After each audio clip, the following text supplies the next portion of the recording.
الحمدللہ رب العالمین والصلاة والسلام علی سید المرسلین اما بعد فاعوذ باللہ من الشیطان الرجیم بسم اللہ الرحمن الرحیم. پڑھیے الصلاة والسلام علیک یا رسول اللہ وعلی آلک واصحابک یا حبیب اللہ. الصلاة والسلام علیک یا نبی اللہ وعلی آلک واصحابک یا نور اللہ. درود پاک پڑھنے کے بے شمار فضائل و برکات ہیں. کعبے کے بدر الدجا، طیبہ کے شمس الضحیٰ صلی اللہ تعالی علیہ وآلہ وسلم فرماتے ہیں کہ تم اپنی مجلسوں کو مجھ پر درود پاک پڑھ کر آراستہ کیا کرو کہ تمہارا مجھ پر درود پاک پڑھنا کل بروز قیامت تمہارے لیے نور ہوگا. آئیے محفل سجی ہے اور مزین کرتے ہیں، مل کر درود پاک پڑھ لیں. صلو علی الحبیب صلی اللہ تعالی علی محمد صلی اللہ علیہ وسلم. امین آتے ہیں، کہتے حضور غم زدہ نہ ہو، آپ کی امت کو اللہ نے ہر سال ایک رات ایسی دے دی ہے جو اس رات میں عبادت کرے گا اللہ حضرت شمعون کی 1000 مہینے کی گئی عبادت سے زیادہ ثواب عطا فرما دے گا. That is 1000 month لیلۃ القدر خیر من 1000 شہر. یہ وہ 1000 مہینوں سے افضل رات ہے جو ہر سال ہمیں عطا کی گئی ہے. سبحان اللہ. اب آؤ اور آسان کر دیا گیا. یہ نہیں کہا کہ سال میں کوئی رات ہوگی، بلکہ یہ بھی نہیں کہا رمضان میں کوئی رات ہوگی. نبی پاک نے غلاموں پر اور کرم فرما دیا. یہ بھی فرما دیا، حدیث پاک کا خلاصہ ہے کہ رمضان کے آخری عشرے کی طاق راتوں میں سے کسی رات میں شب قدر کو تلاش کر لو. 21ویں، 23ویں، 25ویں، 27ویں یا 29ویں. تو اے میرے پیارے اسلامی بھائیوں، دس از دا گولڈن چانس. اللہ مجھے اور آپ کو شب قدر نصیب فرمائے. مور دین 84 ایئرز، 84 سال سے زیادہ کی عبادت کرنے کا ایک رات میں آپ کو موقع ملنے والا ہے. تو آپ کانشیس ہو جائیں، تیار ہو جائیں. آخری عشرہ گھومنے پھرنے اور شاپنگ سینٹر میں مت جانا. یہ فوکس کر لیں سب سے بہترین طریقہ کیا ہے شب قدر کو پانے کا. علماء کہتے ہیں بندہ اعتکاف کر لے. جو اعتکاف کرتا ہے نا اس کو تو شب قدر اللہ کے گھر میں ہی مل جاتی ہے. تو جہاں جہاں ہو سکے اعتکاف کریں. دعوت اسلامی کے تحت بھی دنیا بھر میں اعتکاف کروائے جا رہے ہیں. تو جہاں آپ کی محلے میں عاشقان رسول کی مسجد ہو جس سے بن سکے دعوت اسلامی والوں کے ساتھ اعتکاف کریں گے تو فائدہ یہ ہوگا کہ آپ کی اعتکاف میں بھی تربیت ہوتی رہے گی. بہت ساری باتیں مزید سیکھ جائیں گے. اعتکاف نہیں کر سکتے تو پھر آج میرا ایک مشورہ لے لیجیے. یہ 5 طاق راتیں طاق میں رکھیں، ٹارگٹ میں رکھیں، مس نہیں ہونی چاہیے. کیا کیا کرنا ہے؟ سب سے پہلے تو یاد رکھیں جو عشاء کی نماز اور فجر کی نماز باجماعت پڑھتا ہے اسے پوری رات عبادت کا ثواب ملتا ہے. یہ عادت تو سارے سال کی بنا لیں، اللہ توفیق دے.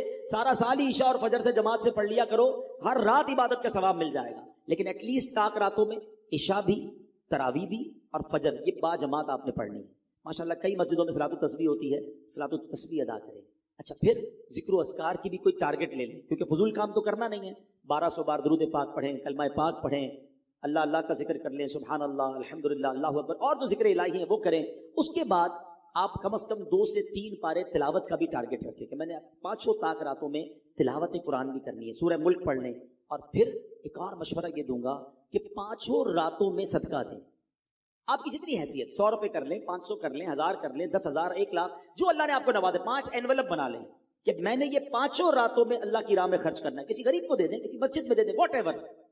لیکن ہوگا کیا کہ اگر ان 5 راتوں میں جو رات بھی شب قدر ہوئی نا، یہ جتنی ورائٹی والے انشاءاللہ آپ نے ثواب کے کام کیے ہوں گے، ہر کام اللہ کی رحمت سے 1000 مہینوں سے زیادہ کی فضیلت حاصل کر لے گا. ٹارگٹ کرو. لوگ سیزن کا جب خیال رکھتے ہیں، آپ خیال رکھو نا، ایک زبردست سیزن آ رہا ہے، آیا ہوا ہے رمضان، اور آخری طاق راتوں کو اور آپ فوکس کر لیں. اور پھر آخری بات دیکھیں، رمضان میں ماشاءاللہ مسجدیں بھی بھری ہوئی ہیں، نمازی بھی ہیں. رمضان کے بعد کیا ہمارے اوپر رمضان میں ہی نماز فرض ہے؟ کیا ہم رمضان میں ہی اللہ کے بندے ہیں؟ ایکچولی پتہ ہے ہوتا کیا ہے؟ سمجھو بات. رمضان میں میری اور آپ کی پریکٹس کروائی جا رہی ہے فائنل فائٹ کے لیے. شیطان بند کر دیا، اینیمی بند ہے، دشمن بند ہے، تاکہ میرے بندے عبادت کر لیں، روزہ رکھ لیں، تگڑے ہو جائیں، تقوی میں مضبوط ہو جائیں. اب شیطان آئے تو مقابلہ کر سکیں. مگر نظر یہ آتا ہے کہ لگتا ہے پہلی بال پہ ہی آؤٹ ہو جاتے ہیں، پہلے دن ہی مقابلے میں ہار جاتے ہیں. ارے بھائی کچھ دن تو باقی رکھتے. چاند رات بھی مسجد خالی، مغرب میں مسجد بھری بھی ہے. عشاء سے پہلے اگر امام صاحب اعلان کر دیں کہ چاند نظر آ گیا تو عشاء میں بھی نہیں آتے. یار ذرا صحیح بتاؤ، یہ اپنے دل پہ ہاتھ رکھ کے سوچو. ہم یہ پیغام تو نہیں دے رہے کہ اے شیطان جب تک تو بند تھا نا ہم اللہ کے بندے تھے، اب جب تو آزاد ہو گیا ہم نے تیری ماننی ہے. یہ بتاؤ کیسا میسج ہے. آپ تو شیطان کو گویا یہ کہیں عمل کے ذریعے کہ شیطان ہم رمضان میں بھی رحمان عز و جل کے بندے تھے، رمضان کے بعد بھی اللہ کی بات مانیں گے، تیری نہیں۔ تو اس بار ہم نے بدلنا نہیں ہے، انشاءاللہ رمضان کے بعد بھی نمازیں پڑھیں گے انشاءاللہ۔ اچھا یہ کیوں نہیں ہوتا ہے؟ ریزن ڈھونڈتے ہیں، what is the reason behind this, وجہ کیا ہے؟ ہر بار توبہ کرتے ہیں، 27ویں شریف کو رو رو کے توبہ کرتے ہیں، کئی لوگ تو اعتکاف کرتے ہیں، پھر کیا ہوتا ہے کہ یار یہ عید کے دن میں غائب ہو جاتے ہیں اور پھر اس کے بعد نظر ہی نہیں آتے؟ اس کی بڑی وجہ پتہ ہے کیا ہے؟ اس کی بڑی وجہ ہماری صحبتیں، ہماری کمپنیز ہیں، ہمارے دوست ہیں۔ ہم نے دوست وہ بنائے ہیں کہ جیسے ہی چاند نظر آتا ہے دوست گھر پہ آ جاتا ہے، چلو بھائی چاند رات ہو گئی، مارکیٹ چلتے ہیں، فلم سنیما کی ٹکٹ بھی تو بک کرنی ہے نا، ڈرامہ بھی تو دیکھنے جانا ہے، گھومنا پھرنا بھی تو ہے، ارے یار نماز پڑھنی، ارے بھائی کیا ہو گیا، پورا مہینہ تو پڑھ لی نماز، اب کیا کرنا ہے؟ ایسے دوستوں میں رہو گے تو کیسے نمازی بنو گے؟ دوست وہ ہوتا ہے جس کو دیکھ کر خدا یاد آ جائے۔ کوئی ایک دوست ہے آپ کا اور میرا ایسا جس کو دیکھ کر خدا یاد آئے؟ ہم نے تو ایسے دوست بنائے جس کو دیکھ کر سنیما یاد آتا ہے، الٹے کام یاد آتے ہیں۔ نہ کریں ایسا۔ اگر یہ سوچ لیا ہے نا کہ اب رمضان میں نیک بنا ہوں اور سارا سال نیک بننا ہے، we have to change our companies. ہمیں اپنی صحبتوں کو دیکھنا ہوگا۔ اچھوں کی صحبت تجھے اچھا بنا دے گی، برے کی صحبت تجھے برا بنا دے گی۔ دعوت اسلامی کا ماحول آپ کے سامنے ہے، کروڑوں لوگوں کی زندگیاں بدلی ہیں، لاکھوں نوجوان چہرے پہ داڑھی سجائے، سر پر امامہ سجائے، آپ کو کہاں سے نظر آ رہے ہیں؟ بدلے نا۔ میں تو آپ کو اس ہاسپٹل کا پتہ بتا رہا ہوں، اس شفا خانے کا پتہ بتا رہا ہوں۔ آپ بھی کبھی کبھی کہتے ہیں صحیح ڈاکٹر بتاؤ جس سے علاج صحیح ہوتا ہو۔ آپ نے کوئی پریکٹس کی ہے تو بتانا، مجھے بھی آپریشن کرانا ہے۔ میں تو آپ کو شفا خانے کا ایڈریس بتا رہا ہوں کہ جہاں کئیوں کو علاج ہو چکا ہے، کئی ماشاءاللہ نیک بن چکے ہیں۔ آئیے آپ بھی شامل ہو جائیں، ہم سب مل کر سنتوں پر عمل کریں گے تو دعوت اسلامی والوں سے، نیک لوگوں سے دوستی کر لیں تاکہ نمازوں کی پابندی رہے، اجتماع کی پابندی رہے، مدنی قافلوں میں جاتے رہیں تو انشاءاللہ یہ گناہوں والی عادتیں ختم ہو جائیں گی اور ہم پکے نمازی بن جائیں گے۔ اللہ مجھے بھی اور آپ کو بھی رمضان کی برکتیں بھی عطا فرمائے، لیلۃ القدر کی برکتیں بھی عطا فرمائے، اور رمضان کے بعد بھی ہمیں عبادتوں میں مصروف رہنا نصیب فرمائے۔ رمضان میں خوب سخاوت کیجئے، اللہ کی راہ میں خرچ کیجئے، غریبوں کی عید اچھی کیجئے، ان کے دسترخوان وسیع کر دیجئے، اللہ آپ کو نوازے گا۔ اپنی زکوٰۃ پوری دیجئے، اپنی عطیات دل کھول کر دیجئے۔ زکوٰۃ دیتے وقت، عطیات دیتے وقت سب سے پہلے خیال اپنے غریب رشتہ داروں کا رکھیے۔ اور آخر میں گزارش کروں گا کہ عاشقان رسول کی عظیم و شان تحریک دعوت اسلامی جو دنیا بھر میں دین متین کی خدمت بہت بڑے پیمانے پر کر رہی ہے، اس کو میں گزارش کروں گا کہ اپنے ڈونیشن میں، اپنے عطیات میں، اپنے فطرے میں دعوت اسلامی کا بھی بڑا حصہ رکھیں تاکہ دین کا یہ کام آگے بڑھتا رہے۔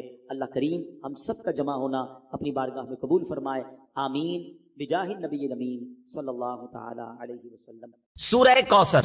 سورہ کوثر کا تعارف، مقام نزول۔ علامہ علی بن محمد خازن رحمۃ اللہ تعالی علیہ فرماتے ہیں سورہ کوثر جمہور مفسرین کے نزدیک مکیہ ہے اور بعض مفسرین کے نزدیک مدنیہ ہے۔ آیات، کلمات اور حروف کی تعداد، اس سورت میں 1 رکوع، 3 آیتیں، 10 کلمے اور 42 حروف ہیں۔ کوثر نام رکھنے کی وجہ، کوثر سے دنیا اور آخرت کی بے شمار خوبیاں مراد ہیں اور جنت کی ایک نہر کا نام بھی کوثر ہے۔ اس سورت کی پہلی آیت میں یہ لفظ موجود ہے، اس مناسبت سے اسے سورہ کوثر کہتے ہیں۔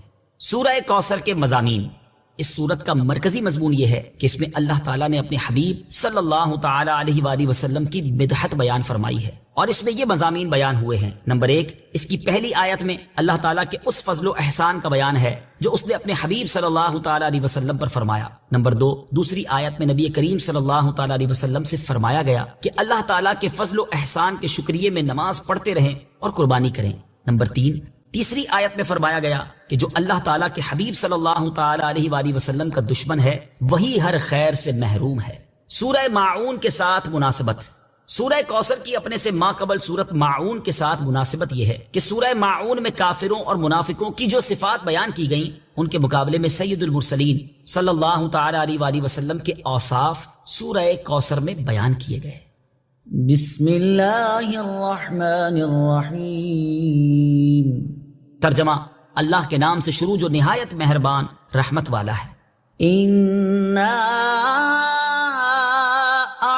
أَعْطَيْنَاكَ الْكَوْثَرَ فَصَلِّ لِرَبِّكَ وَانْحَرْ إِنَّ شَانِئَكَ هُوَ الْأَبْتَرُ۔ ترجمہ، اے محبوب، بے شک ہم نے تمہیں بے شمار خوبیاں عطا فرمائیں تو تم اپنے رب کے لیے نماز پڑھو اور قربانی کرو، بے شک تمہارا دشمن ہی ہر بھلائی سے محروم ہے۔ إِنَّا أَعْطَيْنَاكَ الْكَوْثَرَ۔ اے محبوب بے شک ہم نے تمہیں بے شمار خوبیاں عطا فرمائیں۔ تفسیر صراط الجنان میں ہے کوثر کی تفسیر میں مفسرین کے مختلف اقوال ہیں، ان سب اقوال کا خلاصہ یہ ہے کہ اے محبوب بے شک ہم نے تمہیں بے شمار خوبیاں عطا فرمائیں اور کثیر فضائل عنایت کر کے تمہیں تمام مخلوق پر افضل کیا، آپ کو حسن ظاہر بھی دیا، حسن باطن بھی عطا کیا، نسب عالی بھی، نبوت بھی، کتاب بھی، حکمت بھی، علم بھی، شفاعت بھی، حوض کوثر بھی، مقام محمود بھی، امت کی کثرت بھی، دین کے دشمنوں پر غلبہ بھی، فتوحات کی کثرت بھی، اور بے شمار نعمتیں اور فضیلتیں عطا کی جن کی انتہا نہیں۔ آیت إنا أعطيناك الكوثر سے حاصل ہونے والی معلومات، اس سے 5 باتیں معلوم ہوئی۔ نمبر 1، اللہ تعالیٰ نے اپنے حبیب صلی اللہ تعالی علیہ وآلہ وسلم کو کوثر عطا کر دی ہے، کیونکہ یہاں یہ نہیں فرمایا گیا کہ ہم آپ کو کوثر عطا کریں گے، بلکہ یہ فرمایا کہ بے شک ہم نے آپ کو کوثر عطا کر دی۔ نمبر 2، اللہ تعالیٰ کی اپنے حبیب صلی اللہ تعالی علیہ وآلہ وسلم پر یہ عطا ان کے نبی اور رسول ہونے کی وجہ سے نہیں، بلکہ آپ علیہ الصلوۃ والسلام کی ذات کی وجہ سے ہے، جو شان محبوبیت کی صورت ہے، کیونکہ یہاں یہ فرمایا أعطيناك، ہم نے آپ کو عطا فرمائی، یہ نہیں فرمایا کہ اعطینا الرسول یا اعطینا النبی۔ نمبر 3، تاجدار رسالت صلی اللہ تعالی علیہ وآلہ وسلم پر یہ عطا کسی عبادت اور ریاضت کی وجہ سے نہیں ہے، بلکہ ان پر یہ عطا اللہ تعالیٰ کے عظیم فضل اور احسان کی وجہ سے ہے، کیونکہ یہاں عطا کا ذکر پہلے ہوا اور عبادت کا ذکر بعد میں ہوا۔ نمبر 4، اللہ تعالیٰ نے آپ کو کوثر کا مالک بنا دیا ہے، تو آپ جسے چاہیں جو چاہیں عطا کر سکتے ہیں۔ نمبر 5، سید المرسلین صلی اللہ تعالی علیہ وآلہ وسلم کی مدحت خود رب تعالیٰ فرماتا ہے۔ اعلیٰ حضرت امام احمد رضا خان علیہ الرحمت الرحمان فرماتے ہیں انا اعطیناک الکوثر، ساری کثرت پاتے یہ ہیں، ٹھنڈا ٹھنڈا میٹھا میٹھا پیتے ہم ہیں، پلاتے یہ ہیں۔ اور ایک اور جگہ فرماتے ہیں نا، اے رضا خود صاحب قرآن ہے مداح حضور، تجھ سے کب ممکن ہے پھر مدحت رسول اللہ کی۔ فصل لربك وانحر، تو تم اپنے رب کے لیے نماز پڑھو اور قربانی کرو۔ تفسیر صراط الجنان میں ہے، یعنی اے حبیب صلی اللہ تعالی علیہ وآلہ وسلم، اللہ تعالیٰ نے آپ کو دونوں جہاں کی بے شمار بھلائیاں عطا کی ہیں، اور آپ کو وہ خاص رتبہ عطا کیا ہے جو آپ کے علاوہ کسی اور کو عطا نہیں کیا۔ تو آپ اپنے اس رب عز و جل کے لیے نماز پڑھتے رہیں جس نے آپ صلی اللہ تعالی علیہ وآلہ وسلم کو کوثر عطا کر کے عزت و شرافت دی، تاکہ بتوں کے پجاری ذلیل ہوں اور بتوں کے نام پر ذبح کرنے والوں کی مخالفت کرتے ہوئے اپنے رب عز و جل کے لیے اور اس کے نام پر قربانی کرے۔ اس آیت کی تفسیر میں ایک قول یہ بھی ہے کہ نماز سے نماز عید مراد ہے۔ إن شانئك هو الأبتر، بے شک تمہارا دشمن ہی ہر بھلائی سے محروم ہے۔ تفسیر صراط الجنان میں ہے، شان نزول، جب سید المرسلین صلی اللہ تعالی علیہ وآلہ وسلم کے فرزند حضرت قاسم کا وصال ہوا تو کفار نے آپ کو ابتر یعنی نسل ختم ہو جانے والا کہا، اور یہ کہا کہ اب ان کی نسل نہیں رہی، ان کے بعد اب ان کا ذکر بھی نہ رہے گا اور یہ سب چرچا ختم ہو جائے گا۔ اس پر یہ سورہ کریمہ نازل ہوئی اور اللہ تعالیٰ نے ان کفار کا بالغ رد فرمایا، اور اس آیت میں ارشاد فرمایا کہ اے حبیب صلی اللہ تعالی علیہ وآلہ وسلم، بے شک تمہارا دشمن ہی ہر بھلائی سے محروم ہے، نہ کہ آپ، کیونکہ آپ کا سلسلہ قیامت تک جاری رہے گا، آپ کی اولاد میں بھی کثرت ہوگی اور آپ کی پیروی کرنے والوں سے دنیا بھر جائے گی، آپ کا ذکر ممبروں پر بلند ہوگا، قیامت تک پیدا ہونے والے عالم اور واعظ اللہ تعالیٰ کے ذکر کے ساتھ آپ کا ذکر کرتے رہیں گے، اور آخرت میں آپ کے لیے وہ کچھ ہے جس کا کوئی وصف بیان ہی نہیں کر سکتا۔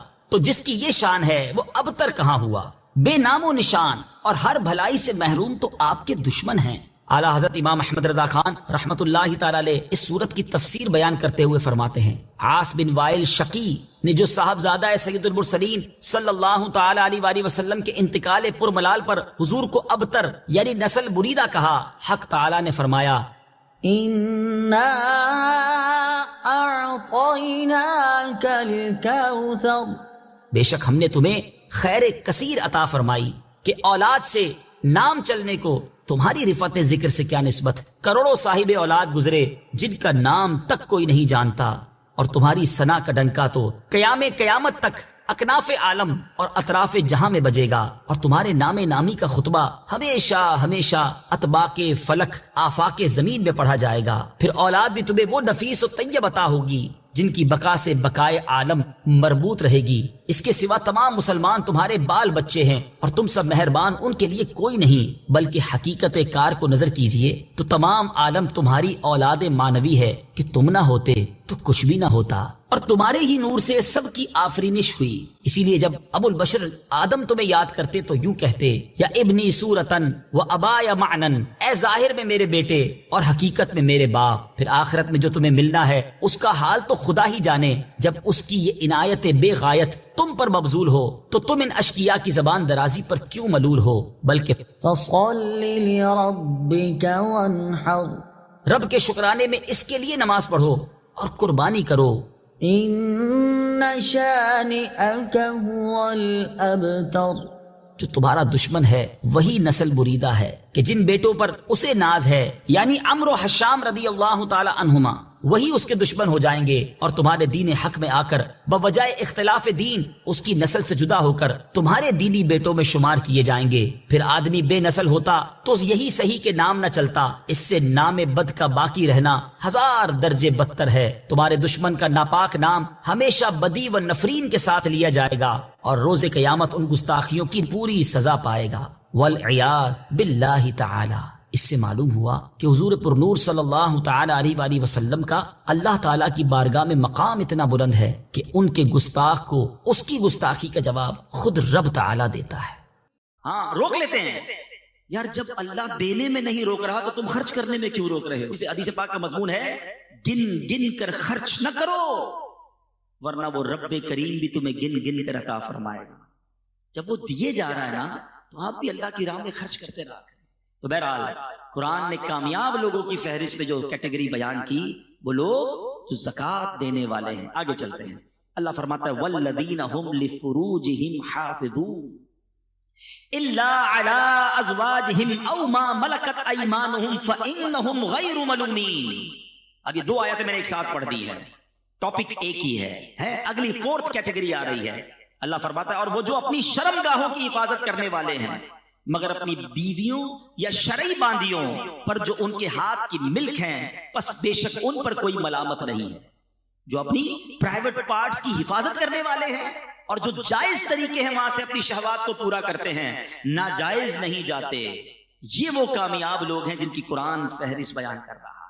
آگے ایک اور آیت پڑھ دیتا ہوں، پھر ایک ساتھ اس ٹاپک کو تھوڑا سا ڈسکس کر لیتے ہیں. اللہ فرماتا ہے فَمَنِ ابْتَغَىٰ وَرَاءَ ذَلِكَ فَأُولَٰئِكَ هُمُ الْعَادُونَ. اور تو جو ان کے سوا کچھ اور چاہے تو وہی حد سے بڑھنے والے، یعنی ان لمیٹیشنز کو جو کراس کرتا ہے، کسی اور طریقے سے اپنی خواہشات کو پورا کرتا ہے، فرمایا وہ حد سے بڑھنے والے ہیں. مگر جو کامیاب ہیں، جو ایمان والے ہیں، وہ اپنی ان چیزوں کی حفاظت کرتے ہیں، پاک بازی کی، اور فقط حلال طریقوں سے اپنی خواہشات کو پورا کرتے ہیں.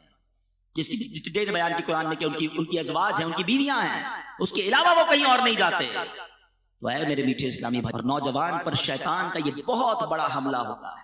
آج کل میڈیا نے فحاشی اور اوریانی کو اتنا پھیلا دیا، آج آنکھیں حرام دیکھ رہی ہیں، کان حرام سن رہے ہیں. ہمیشہ یاد رکھے، پہلے آنکھ بہکتی ہے، پھر دل بہکتا ہے، پھر شرمگاہ بہکتی ہے.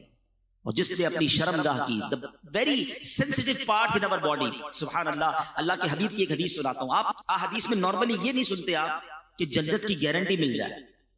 ایک بار ایک صاحب بھی مجھے بولے یار کوئی ایسا عمل بتا دے کنفرم جنت مل جائے. عمل کرو، اللہ سے دعا کرو، اللہ کرم کرے گا، اس کے کرم سے جنت ملنی ہے. لیکن جو اب میں حدیث سنانے جا رہا ہوں نا، اس میں نبی پاک نے گارنٹی دی ہے.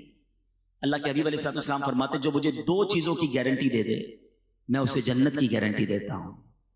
2 چیزوں کی ضمانت دے دے، حدیث پاک کا مضمون ہے، میں اسے جنت کی ضمانت دیتا ہوں. فرمایا ایک زبان اور دوسری شرمگاہ. یہ زبان کو حلال میں استعمال کرے اور اپنے پرائیویٹ پارٹس کو حرام طریقے سے یوز نہ کرے، میں اسے جنت کی ضمانت دیتا ہوں. کتنا آسان ہو گیا جنت کا معنی. چلے جناب بہت لمبی فہرست سے باہر آ جاؤ نا. زبان صحیح کر لو اور شرمگاہ کی پاک بازی کر لو، اللہ کے حبیب کا وعدہ ہے جنت عطا ہو جائے گی. اب اس میں حال یہ ہے کہ زبان حرام کرتے تھکتی نہیں. جھوٹ، غیبت، فحاشی، بے حیائی کی باتیں، دل آزاریاں اور شرمگاہ کی حفاظت، اس قدر برائی عام ہو گئی ہے. نہیں میرے میٹھے اسلامی بھائی، یہ جوانی اللہ کو ناراض کرنے کے لیے اللہ نے نہیں دی. شیطان حملہ آور ہوتا ہے، یقیناً بڑی خواہشات ہوتی ہیں بڑا، لیکن یہی تو مقابلہ ہے نا. بندہ کہتا ہے نا جوانی میں چیلنج لینا ہے تو لو نا چیلنج. اور شیطان کو بتاؤ کہ میں شیطان کا نہیں، میں رحمان کا بندہ ہوں، اور اپنے آپ کو ان گناہوں سے بچانا، روکنا ہے اپنے آپ کو، اور یہی اپنے آپ کو بچانا انشاءاللہ آپ کو جنت میں لے جائے گا۔ ایک اور حدیث پاک، نبی پاک علیہ الصلوۃ والسلام نے ایک حدیث میں قیامت کے دن اللہ کے عرش کا سایہ جن خوش نصیبوں کو ملے گا نا، ان خوش نصیبوں کی کیٹیگریز بیان کی۔ اس میں ایک کیٹیگری یہ بھی ہے کہ اللہ کے عرش کا سایہ اس نوجوان کو ملے گا کہ جس نوجوان کی جوانی جو ہے وہ عبادت میں گزری ہو۔ جو جوانی عبادت میں گزارتا ہے نا، اس کو اللہ کے عرش کا سایہ بولے۔ بڑھاپے میں عبادت کرنا کمال نہیں ہے، اصل کمال جوانی میں اللہ کی نافرمانی سے بچنا ہے۔ اور کیا ہمارے پاس یہ گارنٹی؟ نوجوانوں کو کہو یار آپ نماز پڑھا کریں، آپ گناہ سے بچیں، تو کہتا ہے بھائی بوڑھا ہونے کے بعد تو میں نے اللہ ہی کرنا ہے، ٹھیک ہے، لیکن میں آپ سے پوچھتا ہوں آپ کے پاس گارنٹی ہے کہ آپ بوڑھے ہوں گے؟ آپ کے پاس کتنے دن زندہ رہنے کی گارنٹی ہے؟ اتنے پڑھے لکھے لوگ بیٹھے، میں ایک سوال کر لیتا ہوں، آپ میں سے کون کون ہے جو اس بات کی مجھے گارنٹی دیتا ہے کہ اگلے سنڈے تک میں زندہ رہوں گا؟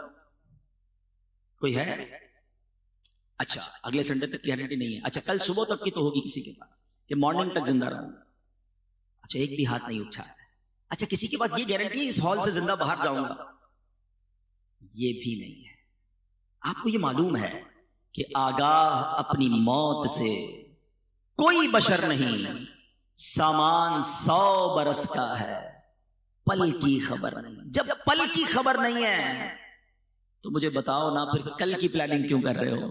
50 سال کے بعد بس اللہ ہی کرنا ہے، بس تھوڑا انجوائے کر لوں لائف کو، شادی وادی ہو جائے، اس کے بعد بس میں نے بالکل نمازی بن جانا ہے، گناہ چھوڑ دینے ہیں۔ آپ کے پاس جب صبح کی گارنٹی نہیں ہے تو یہ پلان کیوں لیٹ کر رہے ہو؟ امیر معاویہ رضی اللہ عنہ، میں آپ کو ان کا قول سناتا ہوں۔ ایک بار آخری وقت تھا، آپ کا بڑھاپے کی زندگی تھی اور بالکل لاسٹ اسٹیج تھا، وصال کا وقت قریب آیا، تو آپ نے کہا مجھے اٹھا کر بٹھاؤ، تو لوگوں نے یوں سمجھیے کہ سہارا دے کر بٹھایا، تو آپ بیٹھ کر کہتے ہیں کہ اللہ کے ذکر کرنے لگے اور تسبیح کرنے لگے، پھر رونے لگے اور اپنے آپ سے پوچھتے ہیں کہ اے معاویہ، اب بڑھاپے اور کمزوری کے وقت میں اللہ کا ذکر یاد آیا ہے؟ اس وقت کیا تھا جب جوانی کی شاخ تر و تازہ تھی؟ حالانکہ وہ جوانی میں بھی عبادت کرنے والے تھے، مگر پھر بھی اپنے آپ سے کہتے تھے بڑھاپے میں رب یاد آیا۔ جوانی، یہ عبادت اللہ کو بڑی پسند ہے۔ میں چند آپ کو بہت خوبصورت باتیں بتا دیتا ہوں جو نوجوان ہیں۔ ایک بزرگ کے بارے میں آتا ہے، بڑا خوبصورت فرمان ہے ان کا، ابن رجب حنبلی فرماتے ہیں کہ جس نے اللہ کو اس وقت یاد رکھا جب وہ جوان اور توانا تھا، اللہ عز و جل اس کا اس وقت خیال رکھے گا جب وہ بوڑھا اور کمزور ہو جائے گا۔ ہاں، اپنا کہتے ہیں یار زندگی ایسی گزارو بڑھاپا اچھا ہو جائے، میں آپ کو فارمولا دے رہا ہوں، جوانی ایسی گزارو کہ اللہ ناراض نہ ہو، اللہ تمہیں بڑھاپے میں بھی تمہیں سنبھالے گا، تم پر کرم فرمائے گا۔ ایک بزرگ کے بارے میں آتا ہے، ان کی 100 سال عمر تھی، دانت سلامت، آنکھیں سلامت، کان سلامت، نظر سلامت۔ لوگوں نے کہا حضور 100 ایئرز آپ کی ایج ہے، آپ اتنے صحت مند کیسے ہیں؟ فرمایا جب میں جوان تھا نا، میں نے اعضاء سے گناہ نہیں کیے، میں نے اپنی آنکھوں سے، ہاتھوں سے، اپنے پیروں سے، اپنے جسم سے گناہ نہیں کیا، اللہ کو ناراض نہیں کیا۔ جب بڑھاپا آیا اللہ نے میرے سارے اعضاء سلامت رکھے۔ Now it's up to you, آپ کیسے یوز کرنا چاہتے ہیں ان آرگنز کو؟ یہ اللہ نہیں دیے نا، یہ تو طے ہے نا کہ یہ ہاتھ، پیر، زبان، شرمگاہ، آنکھیں، کان، everything whatever I have, سب اللہ نے دیا ہے۔ جس نے دیا ہے وہ حساب بھی تو لے گا نا، آپ کی مرضی ہے کیسے استعمال کر رہے ہیں۔ پلیز، اب میں آپ کو بڑی کمال کی حدیث سنانے جا رہا ہوں۔ میں جب بھی اس حدیث کو پڑھتا ہوں آئے ہائے ہائے، میں اپنے لیے بھی دعا کرتا ہوں اللہ کرے مجھے بھی ایسا بنا دے، اللہ کرے یہ سعادت ہمیں مل جائے۔ 2-3 حدیثیں ہیں، پیارے آقا علیہ الصلوۃ والسلام کا فرمان ہے کہ اللہ تبارک و تعالی اپنی مخلوق میں اس خوبرو نوجوان، وہ خوبصورت جوان کو اللہ تعالیٰ کتنا پسند فرماتا ہے، ذرا سنیے گا۔ ماشاءاللہ بہت خوبصورت چہرے والے لوگ بیٹھے ہیں۔ اللہ کریم اپنی مخلوق میں اس خوبرو نوجوان کو سب سے زیادہ پسند فرماتا ہے جس نے اپنی جوانی اور حسن و جمال کو اللہ عز و جل کی عبادت میں صرف کر دیا۔ اللہ عز و جل فرشتوں کے سامنے اس نوجوان پر فخر فرماتے ہوئے کہتا ہے یہ میرا حقیقی بندہ ہے۔ آئے ہائے، اللہ کرے کہ اللہ ہمیں ایسا، خود اللہ کی رحمت سے ہی بنیں گے، اللہ بنا بھی دے اور پھر اللہ فرمائے فرشتوں سے کہ یہ میرا حقیقی بندہ۔ ایک اور حدیث سنیے گا، اللہ فرماتا ہے، حدیث قدسی ہے، میری تقدیر پر ایمان لانے والا، میرے لکھے پر راضی رہنے والا، میرے دیے ہوئے رزق پر قناعت کرنے والا اور میری رضا کی خاطر اپنی شہوات نفسانی کو ترک کرنے والا نوجوان میری بارگاہ میں میرے بعض فرشتوں کی مانند ہے۔ یہ ہے جوانی کا استعمال، کہ اپنے آپ کو روکنا آج بندہ کبھی رکتا بھی ہے نا تو اکیلے میں نہیں رک رہا ہوتا. دروازہ بند ہوا, اب جو دیکھنا ہے دیکھ لو, جو کرنا ہے کر لو. کہتے ہیں کسی اور کنٹری میں چلتے ہیں, کسی اور علاقے میں چلتے ہیں, ادھر کوئی جاننے والا نہیں ہوگا. جدھر بھی جاؤ گے اللہ تو دیکھ رہا ہے نا. کاش گناہ کرتے وقت دل پہ یہ نقش ہو جائے کہ جو میں کر رہا ہوں وہ رب دیکھ رہا ہے. ایک اور بڑا درد ہے مجھے, نوجوان بیٹھے ہیں, کہ آج ایک اور کہانی یہ بن گئی ہے کہ ہماری ہر سیلیبریشن, ہماری ہر خوشی جو ہے اس میں ہم اللہ کو ناراض کر رہے ہیں. یہ ہے کتنی عجیب بات. دنیا میں آپ کو کوئی گفٹ دے, آپ کیا کہتے ہیں؟ تھینک یو, بڑی مہربانی, جزاک اللہ. اچھا گفٹ دے, بندہ کہتا ہے اس کو تو کبھی بھی ناراض نہیں کروں گا, بڑا بڑا خیال رکھتا ہے. اللہ نے کروڑوں گفٹ دیے مجھے اور آپ کو, آنکھیں دی, ناک دی, کان دیے, زبان دی, گونگا نہیں بنایا, بہرا نہیں بنایا, ہاتھ والا بنایا, پیر والا بنایا, مال دیا, گھر دیا, عزت دی. اچھا پھر خوشی دی. جو اللہ خوشی دینے والا ہے, مثال کے طور پر کسی کا بچہ پیدا ہوا ہے, بچے پیدا ہونے کی خوشی میں پارٹی کریں گے, اس پارٹی میں کیا کریں گے؟ اللہ کو ناراض کرنے والا. بچے کی تھوڑا بڑا ہوا, برتھ ڈے کرنی ہے, برتھ ڈے کریں بھائی, کون منع کرتا ہے؟ برتھ ڈے کریں گے, اس میں اللہ کو ناراض کرنے والا کا. خوشی رب دیے جا رہا ہے, ہم اللہ کو ناراض کر رہے ہیں. وہ بچہ بڑا ہو گیا, اب اس کی شادی کرنی ہے, اس شادی کی خوشی میں بھی اللہ کو ناراض کرنا. اور کتنا ناراض کرنا ہے, اتنا ناراض. کون سا کام ہے جو شادیوں میں آج نہیں ہو رہا؟ حالانکہ پوچھو ان سے کہ جن کے بچوں کی شادیاں نہیں ہوتی ہیں, ماں باپ رو رو کے دعائیں کرتے ہیں اللہ بچوں کی شادی ہو جائے, رشتہ آ جائے. رشتہ آیا اور اللہ کو ناراض کرنا شروع کر دیا. یہ کتنی بڑی بے وقوفی ہے. اللہ نے گھر دیا, گھر کی اوپننگ پارٹی, اس میں اللہ کو ناراض. اللہ نے ایک نیا سال دیا, نیو ایئر پارٹی, پھر اللہ کو ناراض.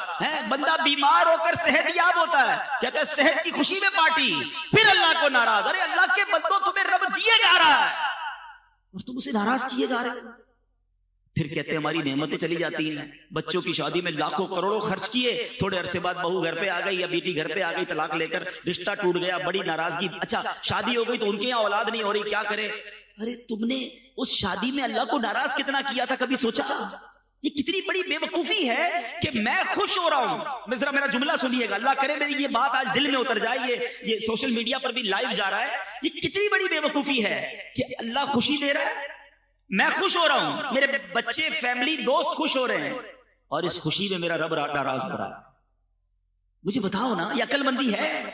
ارے آج ایک بات طے کر کے جاؤ کہ میں جب بھی خوشی مناؤں گا ایسے مناؤں گا کہ میرا رب بھی مجھ سے خوش ہو جائے گا. یہ پاسبل ہے نا.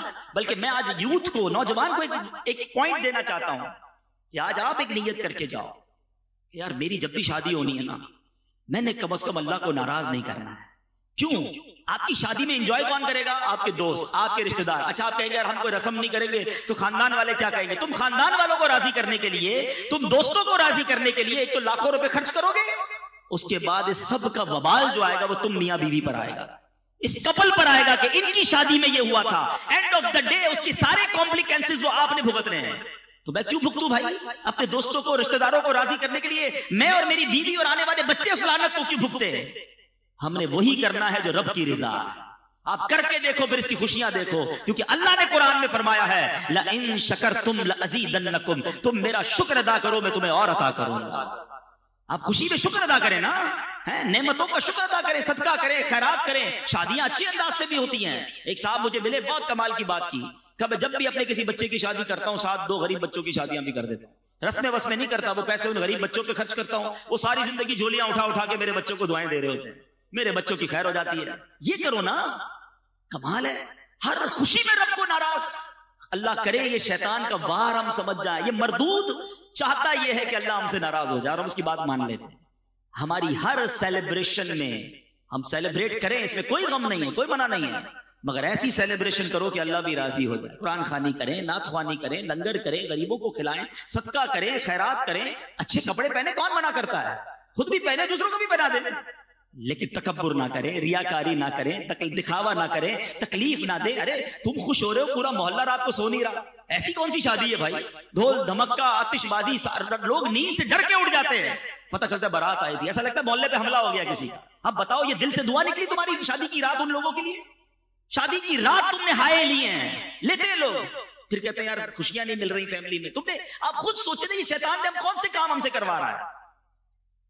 تو اللہ کرے کہ دل میں اتر جائے میری بات. تو جوان تو نوجوان ہے اس کو اپنے نفس کو بچانا ہے، اپنے آپ کو گناہوں سے بچانا ہے، کیونکہ کامیاب لوگ وہ ہیں جو اپنی شرم گاہ کی حفاظت کرنے والے ہیں۔ اب قرآن کی جو آیتیں ہیں، جو کیٹیگریز ہیں، وہ اختتام کی طرف ہیں۔ دیر از نو بگ لسٹ، اب ریوارڈ کی طرف ہم نے آنا ہے، مگر ایک قرآن اور بات فرما رہا ہے، والذین هم لاماناتہم وعہدہم راعون۔ کامیاب لوگوں کا ایک اور کام کیا ہے فرمایا، اور وہ جو اپنی امانتوں اور اپنے وعدے کی رعایت کرنے والے ہیں۔ امانت رکھواؤ تو پوری واپس لوٹاتے ہیں، وعدہ کرتے ہیں تو پورا کرتے ہیں۔ آج کل تو ایک عجیب سا جملہ مشہور ہے، وعدہ ہی کیا تو وفا ہو گیا۔ ارے اللہ کے بندو، مسلمان کا وعدہ سچا ہوتا ہے۔ قرآن کہہ رہا ہے کہ کامیاب لوگ وعدے کی پاسداری کرنے والے ہیں اور امانت لوٹانے والے ہیں، امانت لے کے بھاگنے والے نہیں ہیں۔ لیکن اب جو یہ کرنے والے ہیں، پھر آگے قرآن آخری بات، پھر انعام کی طرف آ جائیں گے۔ آپ کو اگر تھوڑی دہرائی کریں، نماز خشوع و خضوع سے پڑھنے والے، زکوٰۃ دینے والے، فضول کام کرنے والے نہیں، اپنی شرمگاہ کی حفاظت کرنے والے، اور پانچواں فرمایا امانتوں کی اور وعدوں کی پاسداری کرنے والے۔ ابھی تک تو 5 ہی آلموسٹ باتیں ہوئی نا، اب 6ٹھی بات آ رہی ہے اور اس کے بعد انعام ہے۔ قرآن فرماتا ہے والذین هم علی صلواتہم یحافظون۔ پھر نماز آ گئی۔ Look at the value of namaz. قرآن کہتا ہے وہ جو اپنی نمازوں کی حفاظت کرتے ہیں۔ پہلے کہا نماز خشوع و خضوع سے پڑھتے ہیں، اب قرآن کہہ رہا ہے کہ وہ نماز پراپر ٹائم پہ حفاظت کر کے پڑھتے ہیں، نماز ضائع نہیں ہونے دیتے۔ لوگ کہتے ہیں یار شام کو ساری پڑھ لیتا ہوں، تو بریک فاسٹ لنچ بھی ڈنر میں کر لیا کرو نا۔ بریک فاسٹ کے وقت بریک فاسٹ یاد ہے، لنچ کے وقت لنچ یاد ہے، کاروبار کے وقت کاروبار یاد ہے، رات کو ساری نمازیں پڑھنی ہے، ٹائم پہ پڑھنی ہے، حفاظت کرنی ہے نماز کی۔ اور میں آپ کو صحیح بتاؤں، جس نے اپنی زندگی میں نماز کو پراپر انوالو کر لیا نا، اب اس کی نماز قضا نہیں ہوتی، اس کو الٹا بے چینی شروع ہو جاتی ہے۔ جس طرح آپ نے کبھی دوپہر کا کھانا نہ کھایا ہو تو رات کو کیا ہوتا ہے، شام کو ایک انر الارم بج رہا ہوتا ہے، یار آج دوپہر کا کھانا نہیں کھایا ہے، یار ابھی تک نہیں کھایا، ابھی تک ڈنر نہیں کیا۔ کیوں؟ کیونکہ آپ نے اس کو زندگی میں انوالو کیا ہے۔ جاب نہیں چھوٹتی، اسکول نہیں چھوٹتی، دوست نہیں چھوٹتے، نماز کیسے چھوٹ گئی؟ اچھا پھر کچھ لوگ ملتے ہیں کہتے ہیں یار مسئلہ یہ ہے کہ فجر کی نماز میں آنکھ نہیں کھلتی، باقی 4 پڑھ لیتا ہوں۔ میں ان سے ایک سوال کرنا چاہتا ہوں کہ آپ کی کبھی صبح 8 بجے کی فلائٹ ہو وہ چھوٹی ہے؟ کبھی 7 بجے کی ٹرین چھوٹی کہ یار آج آنکھ نہیں کھلی اس لیے ٹرین نکل گئی؟ کبھی صبح ارجنٹ باس نے کہا میٹنگ ہے 7 بجے آنا ہے، 8 بجے بینک پہنچنا ہے، تو کبھی ایسا ہوا یار آنکھ نہیں لگی، آنکھ نہیں کھلی؟ 2 الارم لگاتے ہیں، والدین کو کہہ کے سوتے ہیں، پڑوسی کو بھی کچھ لوگ کہتے ہیں یار اٹھا دینا بھائی صبح فلائٹ نہ دری جائے۔ نہ فلائٹ مس ہوئی، نہ ٹرین مس ہوئی، نہ میٹنگ مس ہوئی، نماز کیسے ہو گئی؟ اس کا مطلب یہ کہ نماز کی وہ ویلیو ہی نہیں ہے ابھی تک دل میں۔ جس دن نماز کی ویلیو ہو گئی نا، ایٹ اینی کاسٹ نماز پڑھو گے آپ۔ اور نماز کا حکم پتہ ہے کیسا ہے کہ آپ کھڑے ہو کے نہیں پڑھ سکتے تو بیٹھ کے پڑھیں، بیٹھ کے نہیں پڑھ سکتے تو لیٹ کے پڑھیں، لیٹ کے نہیں پڑھ سکتے اشارے سے پڑھیں، پانی نہیں ہے تو تیمم کر کے پڑھیں، پڑھنی ہے۔ اور نماز ہے کیا؟ الصلاۃ عماد الدین، نماز دین کا ستون ہے۔ اس عمارت کے ستون نکال دے عمارت کھڑی رہے گی؟ ستون ہے نماز، مگر نماز ہی نہیں ہماری لائف میں۔ اچھا کوئی افسوس بھی نہیں ہے، جس کی فجر قضا ہو جائے اس کا دن کیسے اچھا گزرتا ہے۔ صبح صبح 5 لاکھ روپے کا لاس ہو جائے، سارا دن موڈ کیسا ہوگا آپ کو؟ میسج آ جائے یار وہ مال خراب ہو گیا، ارے نہ کھانا اچھا لگے گا، نہ مسکراہٹ آئے گی چہرے پہ، لوگوں کو پتہ چل جاتا ہے کچھ گڑبڑ ہو گئی ہے، لگتا ہے آج کو لاس کیا ہے۔ نماز قضا ہو گئی، ہنستے ہنستے اٹھتے ہیں، ظہر چلی گئی، عصر چلی گئی، مغرب چلی گئی، دھڑا دھڑ نمازیں جا رہی۔ مسلمان بے نمازی کیسے ہو سکتا ہے؟ نماز دین کا ستون ہے، نماز جنت کی کنجی ہے، نماز میرے آقا علیہ الصلوۃ والسلام کی آنکھوں کی ٹھنڈک ہے۔ اور نمازی کو سب سے بڑا انعام یہ ملے گا کہ اللہ کا بروز قیامت اسے دیدار کروایا جائے گا۔ اور جب بے نمازی ہوتا ہے، آپ اور میں جہاں رہتے ہیں ہمارا گھر پہ نام لکھا ہوتا ہے، گھر کے باہر نیم پلیٹ، ایک حدیث سنو اللہ کرے عبرت ملے۔ حدیث پاک کا مضمون ہے کہ جو بے نمازی ہوتا ہے نا، جو ایک نماز جان بوجھ کر قضا کر دے، اس کا نام جہنم کے اس دروازے پر لکھ دیا جاتا ہے جس سے وہ اندر داخل ہوگا۔ نبی پاک نے دونوں ہاتھ ملا کر بتایا، یہ ہاتھ ملا کر فرمایا جب بے نمازی قبر میں جائے گا نا، اس کو قبر ایسے دبائے گی کہ پسلیاں ٹوٹ پھوٹ کر ایک دوسرے میں پیوست ہو جائیں گی۔ تو نماز قضا نہیں ہونی چاہیے۔ پلیز آج نیت کر کے جاؤ کہ آج کے بعد ہماری کوئی نماز قضا نہیں ہوگی۔ آپ نماز پڑھیں، نماز آپ کی ساری مشکلیں آسان کر دے گی، نماز روزی میں برکت لاتی ہے، نماز بیماریوں کو دور کرتی ہے، نماز آپ کے برڈن ریلیز کر دے گی۔ جو پڑھتے نماز ان سے پوچھو وضو کرنے کے بعد ایسا لگتا ہے بندہ ری سٹارٹ ہو گیا ہے، ریفریش ہو گیا ہے، ایک نئی زندگی کو اب دوبارہ ملتی ہے۔ تو نماز پڑھنے کی پراپر عادت ڈالیں۔ تو یہ 6 یا 7 چیزیں ہوئی۔ Now come towards the reward. Allah اکبر، انعام سنو، مزے کو بھی مزہ آ جائے گا۔ اللہ قرآن میں فرماتا ہے اولئک ھم الوارثون، یہی لوگ وارث ہیں۔ کس کے وارث ہیں؟ الذین یرثون الفردوس ہم فیہا خالدون. قرآن کہتا ہے یہ فردوس کی میراث پائیں گے اور وہ اس میں ہمیشہ رہیں گے. جنت بھی کون سی والی؟ جنت الفردوس. جنت الفردوس کیا ہے پہلے یہ سنو. اللہ کے حبیب علیہ الصلوۃ والسلام فرماتے ہیں کہ حضرت معاذ بن جبل رضی اللہ تعالیٰ عنہ حدیث کے راوی ہیں کہ پیارے آقا علیہ الصلوۃ والسلام نے فرمایا جنت میں 100 درجے ہیں. 2 درجوں کے درمیان اتنی مسافت ہے جتنی آسمان اور زمین کے درمیان ہے. فردوس سب سے اعلیٰ اور درمیانی جنت ہے اور اس کے اوپر رحمان عز و جل کا عرش ہے. اس سے جنت کی نہریں نکلتی ہیں. جب تم اللہ تعالیٰ سے سوال کیا کرو تو جنت الفردوس کا سوال کیا کرو. لہذا ہر مسلمان کو چاہیے کہ جب اللہ سے جنت مانگے جنت الفردوس ہی کی دعا کرے. اگر اللہ تعالیٰ نے اپنے فضل و کرم سے وہ دعا قبول کر لی تو آقا فرماتے ہیں آخرت میں ملنے والی وہ سب سے عظیم نعمت ہے. ہم تو دعا مانگیں گے نا. قرآن تو کہہ رہا ہے یہ وارث ہیں گارنٹیڈ. اولئک هم الوارثون. یہی لوگ وارث ہیں. کس چیز کے؟ الذین یرثون الفردوس. فردوس کے وارث ہیں. اور کتنے ٹائم کے لیے جائیں گے؟ امریکہ جاتے ہو، یورپ جاتے ہو، ترکی جاتے ہو، پلیجر ٹرپ پہ جاتے ہو 5 دن 7 دن 30 ڈیز. اس کے بعد تو واپسی ہے نا. زندگی میں بھی آئے مزے کیے تو بھی 10 15 20 50 سال. جنت میں جو گیا ہم فیہا خالدون. There is no expiry date. Always ہمیشہ ہمیشہ کے لیے جنت میں چلے جائیں گے.